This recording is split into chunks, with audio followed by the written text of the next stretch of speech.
Did you know that more people now get their news online than from any other source? MaineWebNews.com covers the current events forming the trends of tomorrow. Experience the future of Maine news today at MaineWebNews.com. Today on the Pulse of Maine, we're sitting with Diane Russell, who is a state legislator for District 120, which is Munjoy Hill and the Old Port. She is also a member of the legislature that voted on the medicinal marijuana issue. Since she cast her vote on that issue, we thought it would be a perfect opportunity to talk to an incumbent lawmaker as to what her thoughts and insights onto the issue are.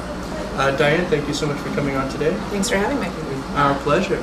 So would you please tell the audience exactly what it was about medicinal marijuana that you felt was so important to get put through the House?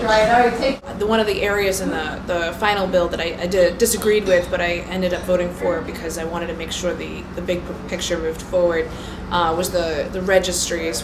The Health and Human Services Committee set it up in such a way that individuals needed to register with the state, and that's an issue I think we do need to go back to and revisit in the coming legislature, in the 125th legislature, because I think that's a significant privacy issue. I think it violates HIPAA, which is health information privacy at the federal level, and I think that it also opens up the door to the Department of, the DEA to come knocking on people's doors. It's, I think, an open invite. I would oppose anything that would allow people to go into your home without a warrant. Absolutely. So this is a violation of our constitutional rights, and I would not stand for that. Now, there are some issues pertaining to medical marijuana that a lot of people aren't aware of. And one of the biggest impacts that will affect our state, as well as your constituents, is going to be the amount of revenue, the amount of money that we're going to lose. The reason that we're going to lose this money is because when the governor and the legislature modified the People's Law, they awarded 4 of these contracts out of a total number of 6 to out-of-state contractors. Is that something that your constituents would have to worry about you doing? No, that's not something my constituents would have to worry about. I would not vote to outsource this kind of economic development in the state of Maine. I am in support of buying local. I believe that community-based economics is all about local development, economic development here in the state. And this kind of cash crop is something that we need to hold on to, and we need to not let go to out-of-state developers. But one of the things that I think is important to understand is that in California, their laws allow those dispensaries to be for-profit businesses, whereas in Maine they're non-profit businesses. But essentially, they're probably going to be run very similarly to businesses. So, when you ask me about where's that money go and is that money being reinvested in the local economy, my hope when I voted for this legislation was that it would be. In fact, that's why I signed on to be a board member of one of the proposals. And we're going to re-propose, I believe, in Washington County, because we really believe in our community. We want to put our local people to work. We have strong intellectual capital here in Maine. Our resources would be reinvested here in the local economy. I'm not so sure where the resources would go for those nonprofits managed by people from California. Diane, when you voted on this bill, in its final form, out of the 6 dispensaries that were granted license to practice, 4 of those dispensaries were awarded to out-of-state contractors. But this is going to be a massive cash cow, a huge cash crop for the local economy and for the state of Maine. What can we do to address that problem and decrease the amount of money it's going to take to cross interstate lines and the regulations that accompany it, as well as bring that money back here to our people? Well, I couldn't agree with you more, Eric, on that. I was really excited about the idea of having local dispensaries, having local people have the opportunity to create jobs in their backyard, to help their neighbors who really do need medicinal marijuana. And I personally was very disappointed to see that 4 out of 6 of the dispensaries ended up awarded to people who are from out of state who have come here.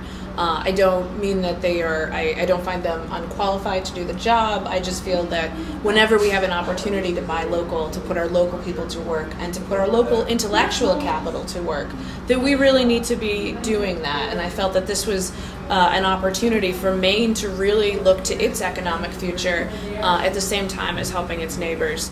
You know, the challenge with this is that due to the Interstate Commerce Clause, we're not able to say you have to be from Maine. It makes it very difficult to do that, and so it's really unfortunate, and I'm not quite sure what the answer is to fix it. For me personally, I am on the board of one of the dispensaries that attempted to get the Cumberland County contract. And so I was disappointed to see it go to someone out of state, because our board was comprised almost entirely, and actually entirely, by local people, local intellectual capital, local people that really wanted to bring money here to develop this and to inject money into the local economy. I do have concerns about the resources that are going to be brought in, the revenue going out of state. And I'm not quite sure what the answer is on that, but I think that it's definitely worth a discussion, and I'm not sure that people really anticipated that 4 out of the 6 dispensaries would be going out of state, essentially. A part of this amendment that the governor and the legislature made was that it violates the doctor-patient confidentiality. Would your constituents have to worry about you promoting the violation of those rights? I would definitely not ever support anything that violates doctor-patient confidentiality. I strongly believe that doctor-patient confidentiality is very important, and it should be upheld. Do you think, with the medicinal marijuana passage in the House, that further bills will lead to the decriminalization of marijuana? Well, I think the elephant in the room that people are thinking but they're not talking about is, is this a first step toward legalization? And had the people of Maine come back and the numbers been 51 to 49%, I think it would have stayed at medicinal marijuana. But I do think that the overwhelming number of people that voted for this in this state were really sending a strong message that they were ready for a bigger conversation, a broader conversation. For me, I have a hard time justifying the cost to the taxpayers when it comes to enforcement. And this is not just taxpayers locally, this is federal taxes too are spent on enforcement, on jails, on court systems. We're already seeing the investments that we need to be making disinvested, and I think that this is an opportunity for us to rechannel resources into things that work, things that are shown time and time again, like early childhood education. Let's make sure children have an opportunity to learn and to become productive citizens in society, and let's take that from something that some people feel is a problem, but the majority of Maine people, I think, are ready to end the prohibition. Diane, what would some of the changes you would like to see made to this bill? Well, thanks, Eric. That's a great question. There are a couple of things that I'd like to see. I certainly want to see us revisit and modify the registries. I have, as I mentioned before, some serious privacy concerns around that. And I think that there may be other ways that we can address that issue and make sure that we're maintaining the accountability that we need, but at the same time respecting people's privacy. I also think that the people of Maine really are ready for a broader debate around, whether we want to move toward decriminalization or whether we want to go full tilt and do legalization and end the prohibition altogether and do it in a responsible way, very similar to how we already manage our alcohol consumption and our cigarette consumption. I would work to protect our constitutional rights, and I would work towards economic development. This is a cash crop that we need to hold on to. We can't let go of. We can't outsource this to other states. Maine needs this, and so this is something I would work towards. And if elected, I would make sure that economic development and human rights would be protected here in the state of Maine.